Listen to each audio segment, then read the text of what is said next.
السلام علیکم ورحمۃ اللہ وبرکاتہ۔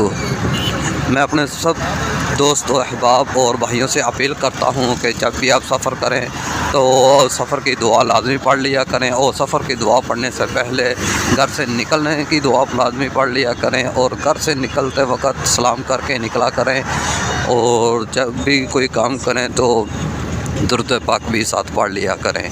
اس لیے میں آپ کو سفر کی دعا پڑھاتا ہوں، آپ بھی میرے ساتھ پڑھ لیں درود پاک کے ساتھ۔ الصلاۃ والسلام علیک یا سیدی یا رسول اللہ وعلی آلک واصحابک یا سیدی یا حبیب اللہ۔ سبحان الذی سخر لنا ھذا وما كنا